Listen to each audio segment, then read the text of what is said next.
Çox nailiyyət qazanıb. İdmanın bunu özünün inkişafında müəyyən xidmətlər göstərib və indi məşqçilik sayəsində fəaliyyətini davam etdirir. Yəqin ki, biz hələ Əli İsmayılovun daha bir neçə yetirməsini də ində görə biləcəyik. Ceyhun İbrahimli qırmızı geyim, dediyim kimi Gilan İdman Klubu və Cavid Dadaşov göy geyim. Daxili İşlər Nazirliyi İdman Cəmiyyətinin boksçusu. Bu 49 kilogram çəki dərəcəsində sonuncu təsnifat görüşüdür və bununla da artıq yarım finalçıların siyasi tam müəyyənləşəcək. Rüfət Hüseynov, Hacıbala Fərziyev, Araz İmaməliyev və daha bir boksçu, ya Ceyhun İbrahimli ya da Cavid Dadaşov. İndi bu idmançılar arasında da mübarizə başlanır. Cavid Dadaşov birinci mərhələdə Qızıl Əlcək klubunun yetirməsi Orxan Süleymanova qalib gəlib. Ceyhun İbrahimli isə 13 saylı Uşaq Gənclər İdman Məktəbinin nümayəndəsi Firdovsi Ələkbərovu məğlub edib. Hər iki idmançı artıq yarışın ümumi ritmini, mühitini tuta bilib. Yəqin ki, ümumiyyətlə birinci mərhələdə yarışlardan azad edilmək hər bir idmançıya, bu təkcə boksa aid deyil, bütün idman növlərinə aiddir və atletlərin hərəsinə bir cür təsir göstərir. Kimisi birinci mərhələdə müəyyən qədər istirahət etmək imkanından da məmnun qaldığını bildirir. Yəni, yarışlardan azad edilməyi müəyyən bir güzəşt, üstünlük kimi qəbul edir. Amma bəzi idmançılar əksinə birinci mərhələdə yarışlardan azad edilməyi, yəni püşkün nəticəsinə görə təbii ki, bunu o qədər də yaxşı qarşılamır və onlar bu fikirlərini onunla əsaslandırırlar ki, elə birinci mərhələdən yarışda iştirak etməklə ümumi mühiti duymaq və ritmi tutmaq və bu qayda ilə də artıq yarışı davam etdirmək nisbətən asan olur və artıq idmançı indi konkret bu məqamda ringin ab-havasını da duymaq imkanı tapır. Amma ikinci mərhələdə əlbəttə bununla bağlı müəyyən psixoloji problemlər də ola bilər. Əlbəttə dediyim kimi bu məqamlar boksçuların döyüşünə də müxtəlif cür təsir göstərir. Odur ki, indi belə demək olar ki, hər iki idmançı birinci mərhələdə döyüşdə qalib gəlib və indi ikinci mərhələdə onlar artıq ringdə necə hərəkət etməlidirlər, mübarizəni necə davam etdirməlidirlər. Bununla bağlı həm özlərinin müəyyən bir qərarları var, həm də məşqçilərin də tövsiyəsi nəzərə alınacaq. Birinci raund tədricən sona yaxınlaşır. Yenə də Ceyhun İbrahimli yaxın döyüşdə rəqibini qarşılayır və dəqiq zərbələri indirir. Ümumiyyətlə, Ceyhun İbrahimli ilk başdan belə görünür ki, müdafiə variantını seçib. Lakin bu pasiv müdafiə deyil, lazım gələrkən o rəqibini əks zərbələrlə qarşılayır və göstərir ki, o qətiyyən çəkinmir. Yenə də qarşılıqlı zərbələr müşahidə olunur. Bununla belə Cavid Dadaşov da hücumuna ara vermək fikrində deyil. O özü də hiss edir ki, rəqibini ringin kanatlarına doğru sıxışdırmaqla hələ ki tam üstünlük qazana bilməyib.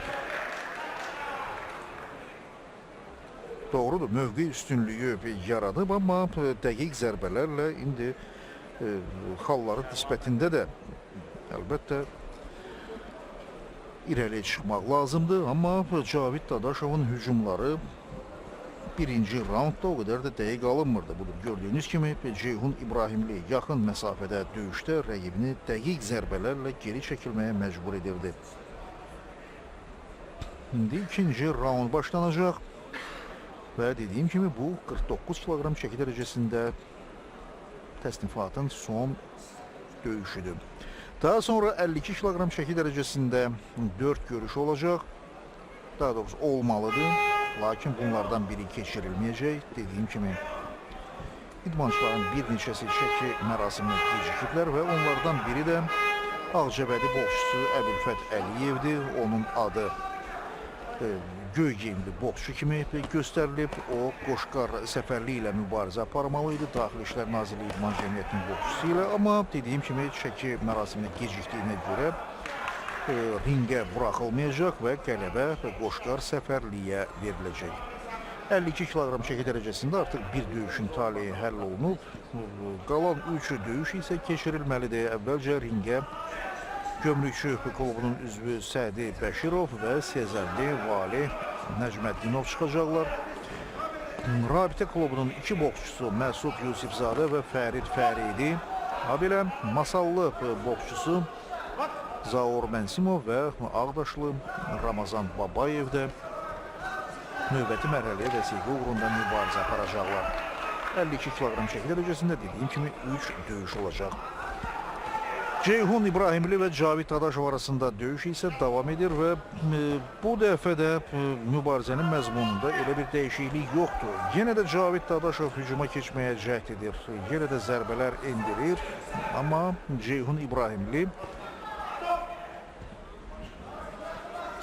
müdafiə olunarkən göstərir ki, rəqibinin hücumlarından qətiyyən çəkinmir və əks zərbələrdə o xal qazanmağa müvəffəq olur. Yenə də ringin küncündə yaxın döyüşdə hər iki idmançı bir-birinə zərbələr endirir, amma bunların böyük əksəriyyəti bir-birlərinin əlcəklərinə, qollarına dəyir. Çətin ki, bunlara görə xal verilsin. Yenə də yaxın məsafədə Ceyhun İbrahimli əvvəlcə cəb, daha sonra huk zərbəsi ilə rəqibinə təsir göstərməyə çalışdı. Düzünə və çəpəki 2 zərbə, amma Cavid Dadaşov bu zərbələrə görə çətin vəziyyətə düşdüyünü qətiyyən bildirmədi. Hər iki idmançı klinç vəziyyətində indi bir-biri ilə güləşməyə başlayır, amma hakim döyüşü dayandırır və onlara irad tutur. Mübarizə davam edir. Yenə də yaxın məsafə, yenə də Cavid Dadaşov öz üslubunda zərbələr endirir, amma Ceyhun İbrahimli klinç vəziyyəti ilə rəqibinin bu hücumlarının da qarşısını ala bilir.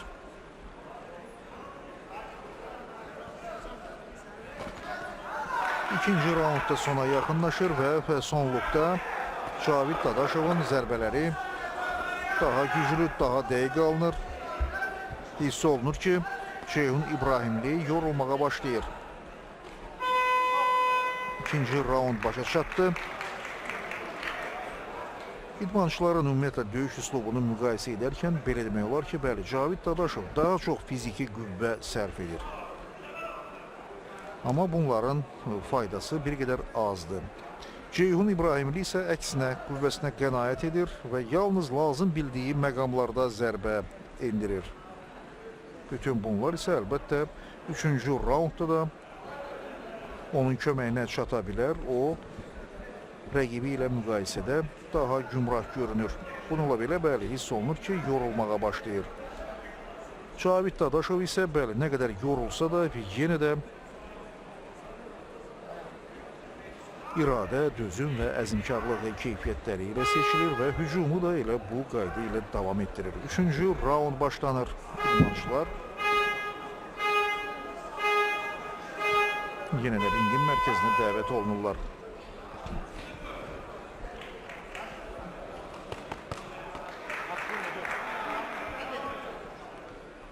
İlk 3 döyüşdən fərqli olaraq bu dəfə hələ ki knockdown vəziyyəti yoxdur. Hər iki idmançı bir-birinə layiq rəqib təsiri bağışlayır.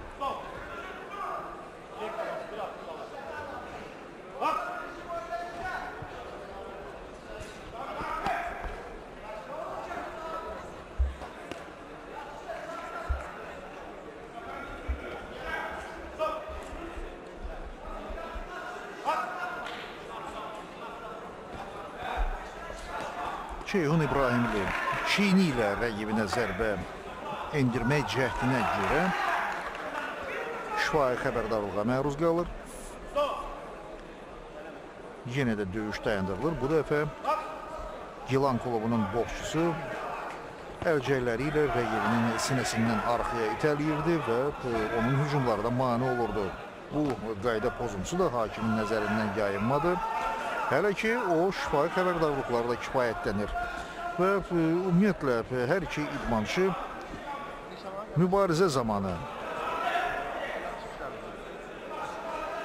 elə bir kobud qayda pozuntusuna yol verməyib və buna görə də onlara istər Ceyhun İbrahimliyə, istərsə də Cavid Dadaşova xəbərdarlıq etməyə də lüzum yoxdur və hakim döyüşün gedişinə əvəz yerə müdaxilə etmir. Yenə də yaxın məsafədə, yenə də Cavid Dadaşov zərbələr seriyası nümayiş etdirir, lakin bu dəfə də onun səyləri elə bir nəticə vermir. Ceyhun İbrahimli əlcəklərini üzünə sıxaraq müdafiə olunur və çox tez-tez də yayınma elementindən bacarıqla istifadə edir. Bir göz qırpımında ya sağa, ya sola çəkilir, ya da ki aşağı əyilərək rəqibinin hücumlarından yayınır və bu yolla onun xal qazanmasına imkan vermir.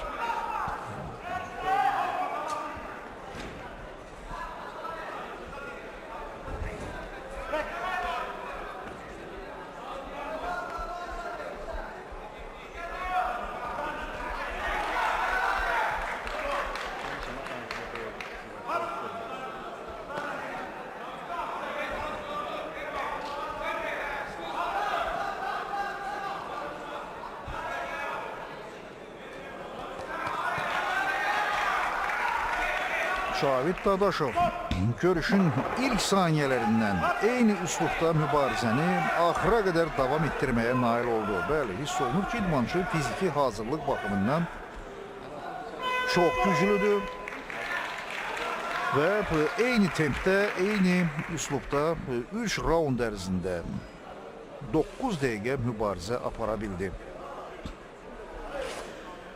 Beləliklə döyüş başa çatır, indi isə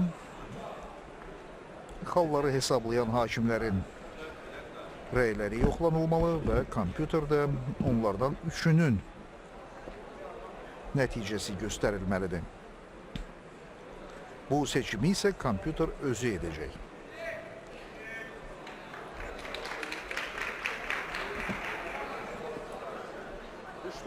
Bu döyüşdə Göykunç var. Bəli, Göykunç.